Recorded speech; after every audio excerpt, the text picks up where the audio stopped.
It's the OCG Fam Show. Hey there! No coffee. I don't know. Just didn't feel like it today. What's going on? Bob from Oregon's Constant Gardener. Welcome to the OCG Fam Show to you, my YouTube buddies. How you doing? Let me know in the comments and we'll talk about it. Short show today, I guess. This was something...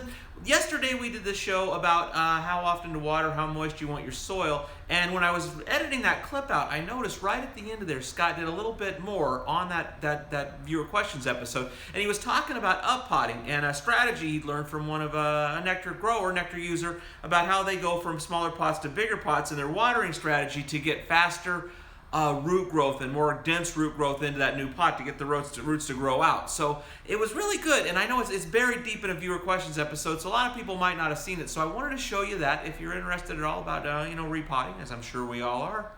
Watch this. I'll talk to you after. So and then I just learned from one of my favorite customers, because he goes from 7s, so he veggies in 1s at week 5, then he goes into 7s for 5 weeks. Okay. Which is insane, but I mean, he does well. Yeah. Then he goes from 7s to 20. It's a 13-gallon jump. And traditionally, and this is one of those days where you learn something new every day, and then you see how they produce, and you're like, oh, that makes sense. Yeah. But what he was telling me is when he goes from the 7 to 20, he's got 13 gallons of soil. And I always tell people, water that 7 still. Sure. But when he's transitioning to flower, he goes, the problem is I'm watering that 7, trying to encourage my root system, and I can't feed him enough. So they're slowly growing, but they never grow out. So what he does is he makes a double batch of fertilizer, double strength. Then he waters the outside ring. Yeah. Wet. Wet.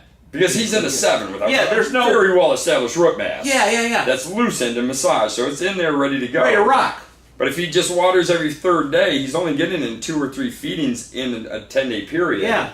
And they're milder because they're not saturating.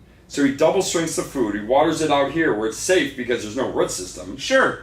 As it's drying up and the roots are chasing, they're eating all this available nutrition that's out in this outer ring. So he doesn't need to water for 10 days after transitioning into the 20s. But they're fed. So on the 10th day, they're praying, they're rocking, they've grown 2 inches, and they're ready to be fed every other day. I was like, wow, that is... So my next round, I'm going to play with that concept to see if that is, but... I was shocked. I mean, and he does just fine, so we all know who that farmer is. Okay, I thought that was pretty interesting. I hope you did too. Let me know what you thought about that in the comments, or any other questions or comments you got about Nectar, or me, or Scott, or just anything in general. Let's talk. I love you. I'll see you tomorrow.